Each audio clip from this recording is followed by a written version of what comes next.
Hello everybody and welcome back to Modern Dentures. In this video I am going to show you how I fit a lower denture. This is a little bit of an unusual one because it's only a full lower denture, which should be pretty straightforward in terms of fitting it. What a lot of people would do is literally just put a lower denture in. There's not really that many adjustments to do, especially if you've done everything else correctly at this stage. The denture should pretty much go in and everything will be amazing.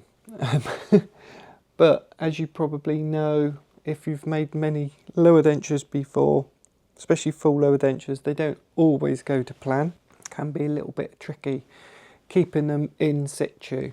You will see in this video as I explain the adjustments that I make and the way that I do the adjustments by looking in the mouth, and I'm extending the cheeks and I'm looking at that the mucocompressive tissue that gets pulled and stretched out with all the frenums, and as you pull the cheek out it displaces the denture, and the denture will then pop up and move out of place if it's overextended, and they nearly always are. Now, you didn't see me do the try-in on this one. Unfortunately, I didn't actually need to do much on the try-in appointment.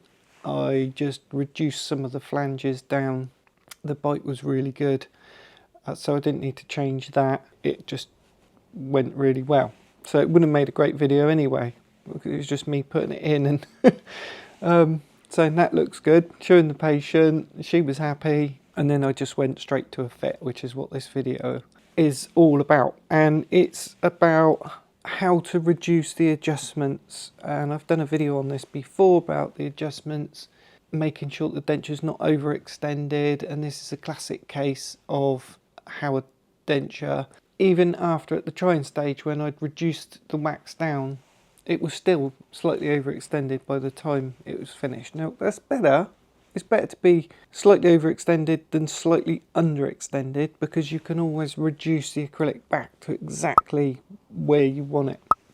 I know this sounds a little bit crazy when you're trying the denture in and you're seeing where those adjustments need to be done.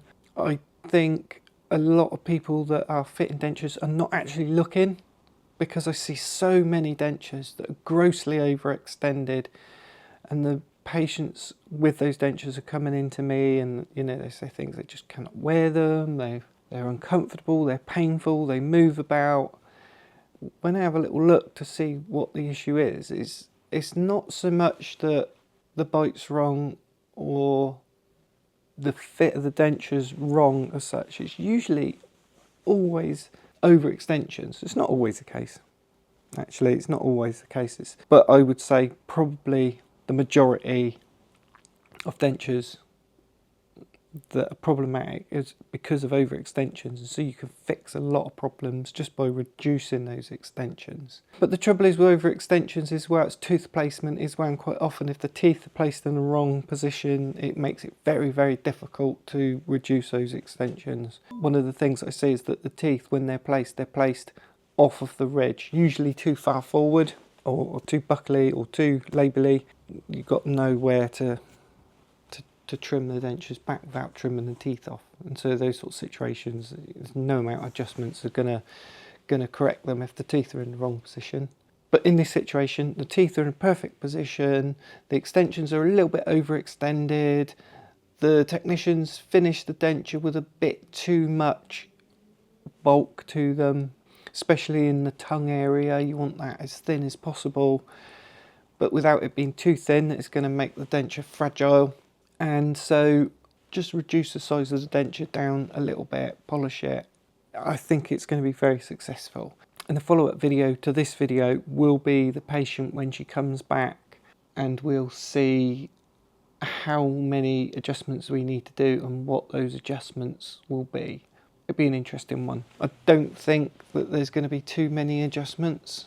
As an experiment, I'm just doing this as I would normally do it. I didn't try the denture in before the patient, before I started filming in this video. Everything was done as I would normally do it, and that's going to be the same for the aftercare as well. So it'll be interesting to see next video whether the patient comes in angry that it's been uncomfortable and she's not happy, you know, if that does happen, I will record it and document how I get around those sorts of issues and what I do and the way that I discuss those adjustments with the patients, etc. I'll probably make a better video than if she comes in and says it's amazing, which is what we always want. We always want the patients to come back and say, oh, they've been brilliant, they don't hurt, not had any problems, don't need any adjustments. That's what you're aiming for. But in reality, as I said to the patient in this video, you will probably need an adjustment or two. So today we're going to be fitting this full lower denture. The first thing I do when I'm checking the dentures is just make sure there's no little sharp areas that are left on the fitting surface. Sometimes you get a little pimple, so I've just found one here. It's ever so small, and it's when you get an air bubble in the plaster. It will fill, and then sometimes it just gets left behind, and you can usually just pick them off with a Lacron or something like that. If they don't come off, you can just use a burr on them. And the other thing I'm looking for is any sharp areas, and you tend to find it like in the ridges, so where there's a little bit of a fold in the skin, especially when you're using silicone impressions, because it picks up all the little details, and then when you cast it, it still replicates those. With alginate, because it's so soft, quite often it loses a little bit of that detail, but silicone doesn't, and then you might end up with these little sharp edges. It's not too bad, but I'm just gonna smooth that off a little bit. By the way, when I'm trimming dentures and adjusting them in the chair, I like to use a cross-cut tungsten carbide burr that has a fine tooth on it as well, because with those you'll get a smoother finish, making it less likely that you're then going to need to polish it. Really important, especially if you're trimming the fitting surface of the denture as well. Works really well. When I'm in the laboratory, I tend to use a medium one because it cuts through quicker, and then you're always finishing it with like a polishing cone and then the polishing lathe as well.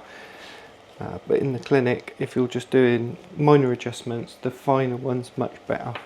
The next thing that I do, I'm just looking at the denture for any overextensions. This one looks pretty good, and the way that you'd see that is on this edge here. You're looking for any where that might overlap, but it's easier to do that when you're checking it in the mouth. Just put it in place and I just press down on it. Is that digging in anywhere? Is it pinching at all? No. And then the next thing I do is check the bites. They've just closed together for me. And again, the bite looks good. Teeth are meeting at the same time. And open for me. And then I just extend the cheek a little bit. So as I push the denture down and then extend the cheek to see if the denture's lifting up.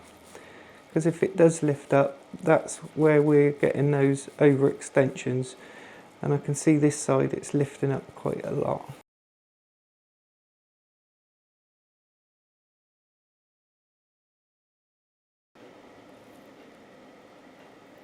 And also at the front, that looks good. And then just lift your tongue up for me. That's it. So you want to put your tongue on the roof of your mouth. That's it. And as we do that, we can see that's lifting up quite a lot. With the tongue, it's not as important as the cheeks. I find the cheeks are far more likely to lift and displace the denture because the tongue doesn't often lift up too much. So it's when it gets about halfway up and then the denture lifts. I tend not to worry too much, but if the tongue comes up just a little bit and it's lifting straight away, then we know that there's overextension. So in this situation, I think it's this side because it looks a little bit overextended, so I'm going to reduce that down, and then just on these buccal flanges as well, I'm just going to check those. So I'm just going to reduce the areas where it looked like it was causing a problem, which is just here. I'm just going to thin this out a bit as well because the flange looks a little bit too thick. And then this bit here, I think the Freenham was interfering this area. And I think the worst bit lingually is this bit here. There's quite a lot there. Just don't put too much pressure and don't try to cut too much at once. I'm doing like long strokes. And if you can see the way that I'm trimming as well, so I'm using my thumb to support it and I'm just using this motion. so that, and you're doing sort of like long strokes, you can do little strokes to trim a little bit, but then you want to bring the long strokes back, and that will give you a nice smooth surface without all the little bumps and pits in there. When I see a lot of dentures that have been adjusted by a dentist, quite often, or almost exclusively, they're adjusted with a handpiece that's used in the mouth, and they vibrate a bit more than these, so these little micromotors tend to be a bit more accurate. They've got a lot more torque in them as well, and so you can get a much smoother finish. And if you're looking for a good micromotor, the NSKs are really good. I like them, and for the price, they're really good as well. I think they're about £1,600 for one of these. The Cavo are really nice as well, but they're a bit more expensive. I'm just thinning this out as well, because this one looks like it's a little bit thick on the lingual surface here. So I've just thinned that bit out there as well. And with these lower dentures, you want as much tongue space as possible.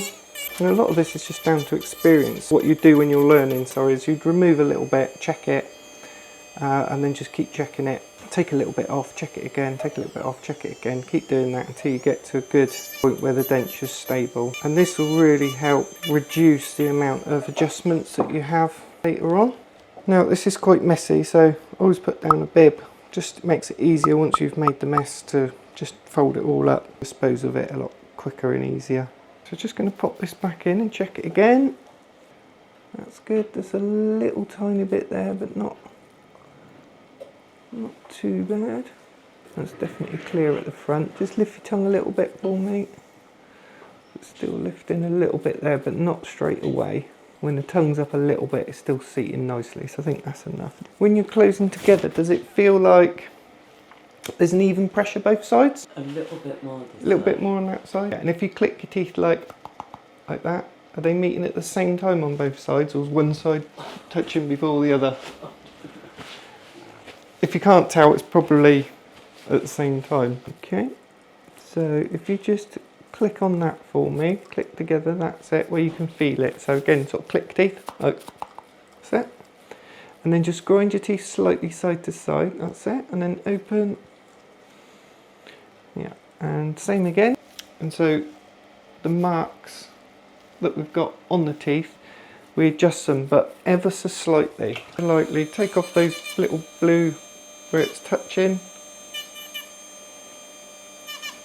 So you're not really removing a section of the tooth, you're just dusting over the surface of it. Okay, and click together again for me.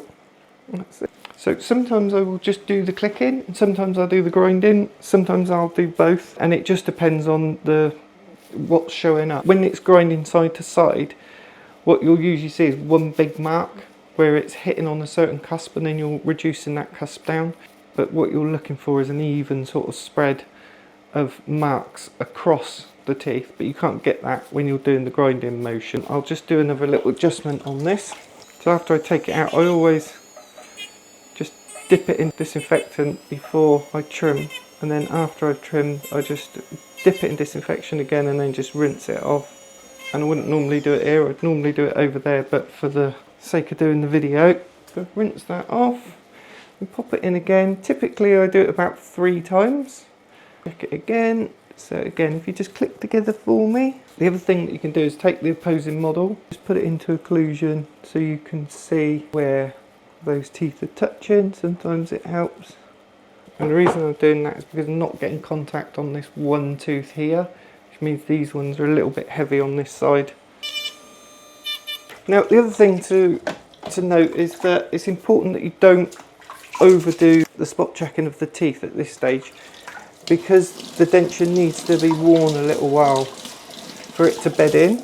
And sometimes what can happen is the denture will bed in slightly more one side than the other side, and then you can end up with an uneven bite again, and then you have to do all the adjustments again. But I like to do a little bit, make sure that I've got it roughly correct, and then after a week when we're doing the aftercare, I'll just check the bite again. And how does that feel now, Christine? When you bite together, does it feel a bit more even? It just feels weird. It's going to feel a little bit strange. It feels secure. Yep. When you bite together, does it feel like the pressure's a little bit more even now because it was a bit heavier that side? that side. I don't feel that so much now. When you have a new denture, it always feels really strange when you first put it in, but once you've worn it for a couple of weeks, you'll start getting used to it. And then if you put your old one in, that'll feel really strange. I'm just going to polish the denture because where I've done the adjustments is a little bit rough. So I'm just going to smooth that off a little bit and then I'll show you how to fix it in, all right? So after I've done those adjustments, before I polish the denture, I'm just looking at the occlusal surface or the cusps of the lower denture, because where I've spotted it, sometimes it can leave the teeth a little bit uneven. So like this one here, just because it was adjusted slightly. And so sometimes I just go over ever so lightly just to smooth off any little sharp edges or angles, just to blend it in and make it look nice. Right, there we go then. So I've given that a polish. That'll be nice and smooth now. How does that feel? Is that okay? And have a little look. It's good, doesn't it? So for fixing them, if we just take them out, if it does rub, don't persevere with it. Go back to your old ones, okay? But put them in a day or two before you're due to see me so I can see where it's rubbing. Alright, because if you come in next week and you haven't worn them at all because they rubbed for the first day or two, and it will all heal up and then I won't be able to see where it is. And then if you run into any problems with them, you know, if you find that you're biting your cheek or your lip or tongue or anything like that, just let me know about it because it could be that I need to adjust it a little bit. Alright, so with fixative, so this is secure. Doesn't really matter which denture adhesive you use. I always recommend that you try several different ones. The general rule is the stronger they are, the better they keep the denture in. However, it makes it more difficult to clean it off. And this one's a super strong one. Just bear in mind, if it's a little bit difficult to clean off, just use a Fix-A-Dent or Polygrip or something like that. Like Sterident tablets? I wouldn't use Sterident if I was you. Personally, because it's got a lot of bleach in it, you tend to have to do it every day, so I recommend Nitrodene.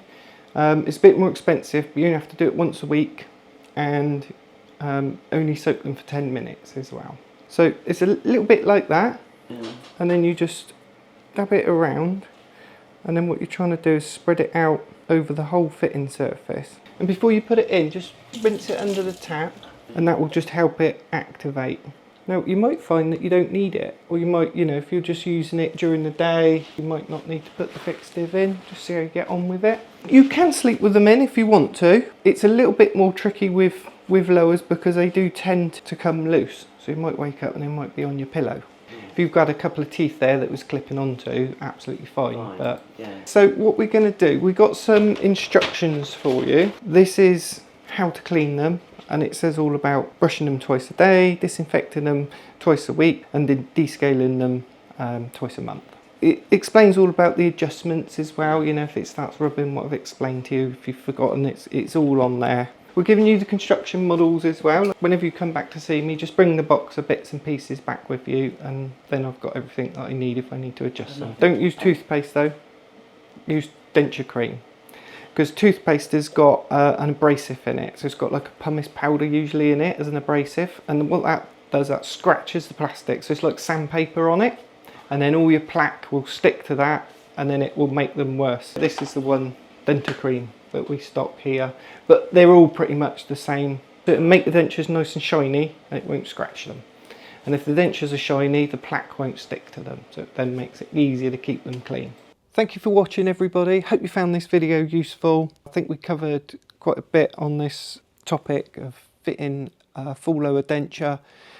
If you've got any questions, as always, pop it in the comments below or direct message me, email me, or anything like that. If you want to get in touch, I'm here. I'm happy to answer any questions.